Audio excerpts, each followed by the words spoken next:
Welcome back, everybody. I am Marnie Van Wyk, New Life for Haiti's Executive Director, and we are at the Well Church in Geneva, Illinois, and I am so excited to be here with our friends Amy Cheney and Grant Rose.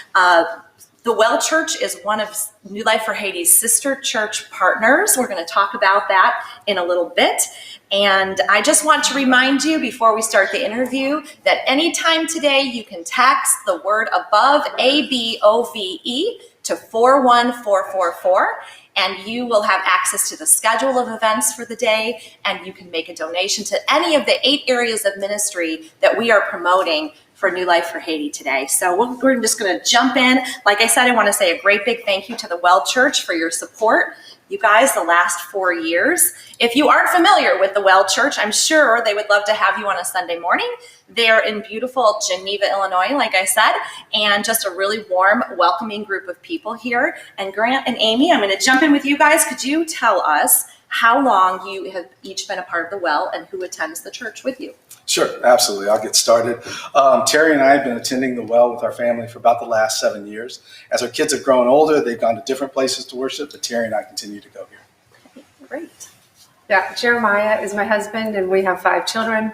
We have been attending the Well for about 15 years. Our youngest biological son was crawling when we first came here, so It's been a few years now. He's got a driver's license. That's a while. So as you guys know, coordinating ministry internationally can be expensive. And one of the ways that New Life for Haiti is able to carry out that international ministry is by partnering with churches like the Well. And so, Grant, can you talk a little bit about what church partnership looks like with New Life for Haiti? Absolutely. Let me tell you, first of all, the Well was very welcoming when we brought this idea of partnering with New Life for Haiti. So what they do is on a monthly basis, they give a donation, a gift for ongoing operations to New Life for Haiti. So that's able to be used by New Life for Haiti in whatever way they see appropriate and fit and the needs are. And then secondly, people sponsor children all the time. And we have families and individuals in the church that sponsor children. And then the final thing that you can do is you can actually go to Haiti and be a part of a mission trip there, which I know Amy and Jeremiah have done.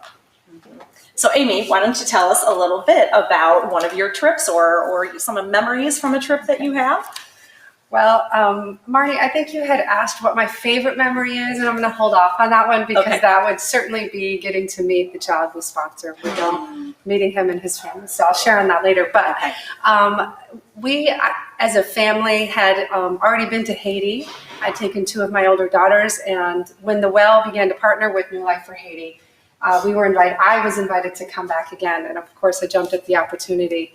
But my favorite memory was on my second trip, although the first trip was wonderful, and I immediately fell in love with New Life for Haiti and your mission because I think you're doing it right. I studied missions in college and working on masters, and I know the right way and I know the wrong way. And I know your heart as a mission. You guys are doing it the right way. And I would say my very first step onto the property, I immediately felt like I was home. And it's been such a wonderful place. So to go back a second time and help prepare the Village of Hope home for the girls was kind of, we didn't know how that trip was going to unfold. And there were so many unexpected, snafus and different things that we had planned for something for the entire trip. And almost none of that worked out, but because that's just the way Haiti is, right? And we should have known better, right? And so, at the end of the trip, all these details are not unfolding the way we had thought and planned. And we had this master plan to train the house mamas, but in the end, we ended up moving them in, which was not part of the plan, right? And so we were, trying to make all things beautiful for these beautiful children and these house mamas that were committing their time to care for these girls. And of course, you participated in the training of those mamas, the flash training. The flash training, and we played games and we kicked our shoes together in the air and we had laughed and we had so much fun, not knowing what we were getting into. But the moment that we were walking to the house, this was the moment of moving the girls in. And I've seen that on video. I remember that and it was moment, watching. Not planned and not expected. and we were walking up the sidewalk. We had been in the main house, and we walked out the gate and up the sidewalk to this new home that had a beautiful mural and new bedding. And I can't even, the absolute spontaneous response out of these house mamas was to sing. And it was a heart of gratitude. It was a heart honoring God's provision. God did not need our plan to open up this home at just the perfect moment for these little girls and for these mamas that were committing their days to care for these beautiful girls. And I cannot even begin to describe how heaven had opened up to this moment that we did not plan, and gratitude was coming forth. Is every moment perfect? And no, probably not. But it started with gratitude and praise to God. And it was absolutely a moment I will never forget. And I just am so grateful that I got to be a part of that. Thank you for sharing that story. That is a beautiful story. I think what was surprising to me watching that video was that the mamas were so overcome as well. And later what I heard was one of them said that she had never had her own bed or a real bed before. And we think of the girls, we know that these girls, I think these children of the Village of Hope come out of really difficult places. And, a lot of them have been living in such hard circumstances. But to see the mamas and the transformation that's taken place in them too is really neat. So thank you for sharing that story. So Grant, would you talk a little bit, I'm going to switch gears here, Okay. A little bit about your new adventure with New Life for Haiti since January? Okay, so in the middle of last year, Fran had approached me, because Fran and I have been friends for many years, and he approached me and said, hey, look, we're developing a new board for New Life for Haiti.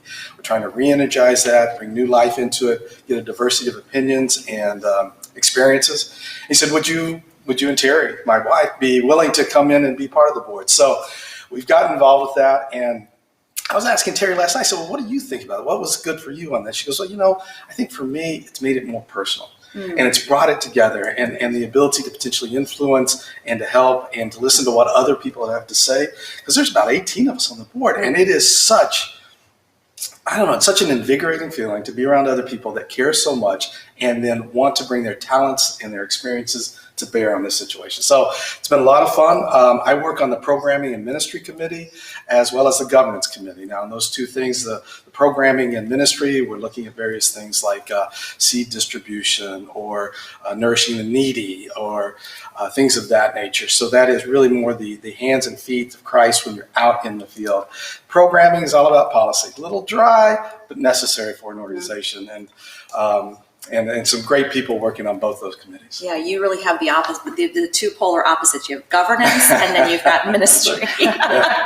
But you know what? We need both as a board and as an organization. Both of those things are important. So thank you.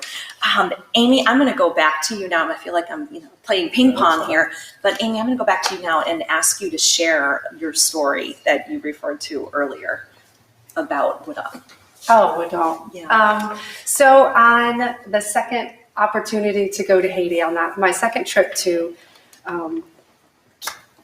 train the house mamas, I was not anticipating getting to meet my, sponsor child. And I began to talk with Felix, who is the gentleman, our Field director, but so much more. He it's not a job, it's a life for him. And brother. He serves. And he was like, we're going to introduce you. And so he didn't just take me to meet him or have the young man come.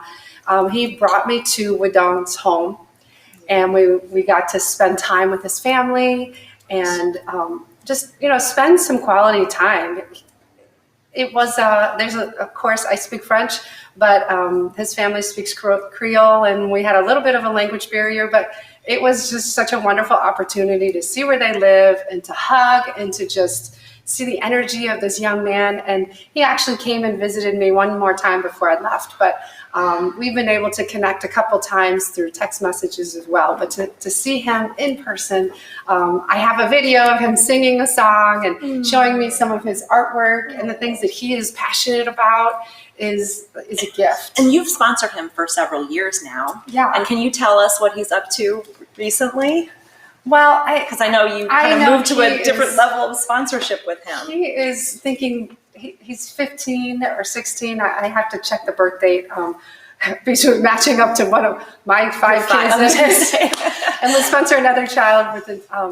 So we have a lot of kids to keep track of, but he is really planning for his future. This is he's advanced himself in his schooling, and he's really passionate about some things and coming to terms with what he's able to study versus what's really on his heart to do. And so I think he's really, fleshing that out with the Lord, as we all have to do. I was going to say, as a lot of kids are doing at that same age, Yes. no matter where they are. Stay connected with his family and where he's at, and the possibilities of what to study in that area. So, Well, we're just really excited that you have been able to, your family has been able to build a relationship with him and kind of watch him grow and keep in touch like you have. So, and of course, all of our sponsors, when we're not under COVID or political upheaval, we always invite all of our sponsors to come to Haiti with us to meet their children. Many of them have, like Amy and her husband Jeremiah. So we are thankful that you've been able poor to do Felix, that. I think I text him almost every week or every other week, like, tell Wadon we're praying for him and his family, and Felix just says wonderful things about what's going on there. So we're able to stay connected. That's great. That's great. So, Grant, swinging back to you. It's a good thing I'm on a swivel chair There you here. go. I get some exercise. So, Grant, you have been on the board a better part of a year now. I thought maybe you could speak a little bit about the impact you feel that New Life for Haiti is making in the Grand Anse River Valley. Kind of especially about your with your interactions on the Programming and Ministry Committee and what you've learned. Well, to answer that, I'm going to go back to kind of the beginning. Now, I got to meet Fran, the founder of New Life for Haiti, over 30 years ago. And we've been friends since then. And it was during this time that I got to know him. At some point, he said, hey, we're thinking about doing this thing down in Haiti. We're thinking about trying to create a bigger program down there and actually work to meet the needs of the families in the Grand Anse Valley. And Fran actually told that story this morning. So, great segue. I listened to that. It was good. And so in doing that, he said, I'd like to invite you to come along and potentially support. So we've been supporting it since the early days financially. That is, my wife and I, Terry, have been supporting it early days financially in giving to monthly operations. And so that was before the child sponsorship program came in. So we were just giving that way. And it was always great to hear when Fran would return about how he was making an impact through the organization, through people like Marnie and others down there, through the missionaries that they got involved with there, and how they were starting to build a relationship. And what I really, really, really liked was the fact that he said, it's not about going and just doing a painting project. It's about going and planting a seed, watering that seed, and continuing to see that seed grow and doing it in one place. And I just love that vision for what he wanted to do. So that's why we got involved. And then through that, then the child sponsorship program came in. We have sponsored at least one child that's aged out of our program and has moved on. We're sponsoring two now, one in the Village of Hope Orphanage and another one in the School of Hope. So providing an education for a child in the community to come in and be able to receive more education. So that's been a lot of fun. And you do get to write letters with them and correspond with them, and that makes it very personal. Now, in terms of programming and ministry committee, I think, because of my earlier interaction with the child sponsorship, that's all part of the programming ministry. But I also like the fact that we're going to be planting churches. We're looking at potential medical intervention and a medical clinic in the future. And all of these things are just so much intertwined with the mission of staying on point in that valley and making a difference right there. And when you look at these kids' faces and see what they're doing through education, and what they're doing at the Village of Hope. So when these kids came into the Village of Hope, that's the other great thing about New Life for Haiti, is they were able to turn on a dime And because I don't think originally we were planning on an orphanage. And we had this situation that just presented itself that needed to be addressed. And because this organization is so diligent and dedicated to making every dollar we get and that we raise funds for, to make it apply to New Life for Haiti in Grand Anse Valley as much as possible, we were able to turn on a dime and take on really a large responsibility that's just bearing fruit right now. Yeah, and the whole reason we opened the Village of Hope Orphanage, what you were referring to, was after Hurricane Matthew Yes. and the cholera epidemic, which killed a lot of adults in Right. that area, unfortunately. We found, having long-time relationships with that community, we found that there were many children that were orphaned in that community. And so, that's kind of how New Life for Haiti has been. We see a need, we pray about it, and we step in faith that where God leads us. So thank you for your answer. I'm going to have one more question, and I'm going to let either of you or both of you answer it. If you could say anything you wanted to people watching right now about why they should get involved with New Life for Haiti or why they should make a donation today, what would you say? I'll start. And I think I touched on it before. One of the things that's always impressed me about New Life for Haiti is that as a non-for-profit organization and as an organization asking for donations, and we're definitely asking you to donate because that's important for the lives of the families there and the kids in that valley, is that they're very, very intentional about making sure as much of what's raised goes to that valley, goes to that mission. It's not lining the pockets of anybody. It's going to help that valley, both spiritually, physically, mentally, emotionally, addressing the needs of the lives of these kids. That's what I would say. Just that alone is so impressive and made such an impact on me that that's why we continue to stay involved. That's why I got on the board. That's why we continue to give financially. And I do that. And just as Amy, we have 5 kids too. So it's not like we don't have other expenses, but this is so important. And that's what I would impress. It's just, it makes a difference, the money you give. Yeah, it just struck me that between your two families, there's 13 kids here who are being mentored and loved and raised. So, wow, that's amazing. It's amazing. Did you have anything else you wanted to say? Yeah, I was going to say, my heart has always been missions. I gave my heart to Christ on a mission trip. And so maybe you can't relate to my passion to go to Haiti, to get involved. You might say, well, that's not my heart to do. That's somebody else's job. I would challenge you this. My husband is not on the same, wavelength. His passion is not always missions, but he made himself available to something that he would never have done until we got involved with New Life for Haiti. And he went on a trip. I don't want to put words in his mouth, but perhaps a little bit begrudgingly, like, I don't know, but maybe I'm just going to be open. And he went with an openness on a teacher training trip. And I just have to say, he was one guy with, I think, 4 or 5 of us women. Again, like just adding to his uncomfortableness of his situation. And he was such a good sport. His first cross-cultural mission trip, never been on a mission trip outside the U.S. He had been outside of the U.S. before, but this with specific purpose. And he went, and I have to say that the community, especially like Jacqueline, and we call Jacqueline like my husband's Haitian twin because they have the same size shoe. Same build. They just took Jeremiah under his wing and they were taking him on these wild adventures where none of the other female teachers were going. Just embrace the opportunity to pour into him, and it changed the course of his thinking. Like Haiti is no longer something for someone else to do. He has an imprint on his heart now because of his openness to go and, to share now and the same personal touch with our sponsorship child, and to understand that maybe that wouldn't have been something he would have done on his own, but his openness has changed. And I have to say it was all because of the staff in Haiti that are already doing so much, just loved on him, and he just and he's been teaching geography and history for years and years, and now this is a whole different perspective on how he's teaching, and that's a good point, Amy. Haiti has something, so much it gets to offer inside him. of you, right? It gets inside of you and it changes your perspective. I love those words. And I think he thought he had something, and he got there and realized Haiti had so much to offer him.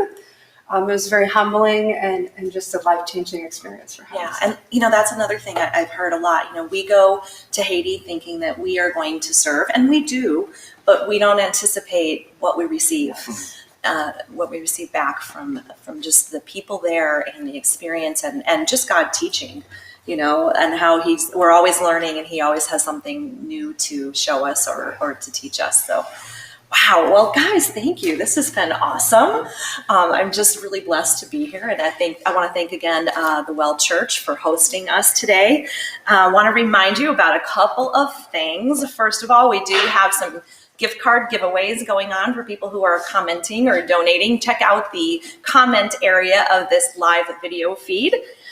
From 11:30 to 1 o'clock today, I have a big announcement. We have a generous donor. Actually, this is the family of one of our board members who has stepped forward and agreed to match every gift made between 11:30, it's almost 11:30, I think, 11:30 and 1 o'clock today to the area of agricultural aid and assistance. So that would be our goat breeding projects and our seed distribution projects.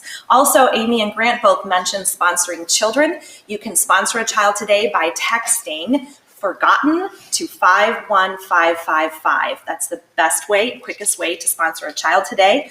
And finally, if you want to make a difference in the ministry of New Life for Haiti in the disaster relief and response area, you can make a donation to that area today between 2 and 3 p.m. We have another generous anonymous donor who will double your impact by matching your contribution up to a total of $5,500 today. We have been so blessed by our matching gift donors. Let's see. I will see you next live at 2 p.m. at Crosswinds Church in Plainfield. We are going to be coming to you live. It's super exciting from a meal packing event. We are doing a collaboration with Lifeline Ministries, and we have about 50 people there who will be masked and gloved and very safe. And we will be packing food for our folks in Haiti. So join us next live at 2 p.m. Thank you so much.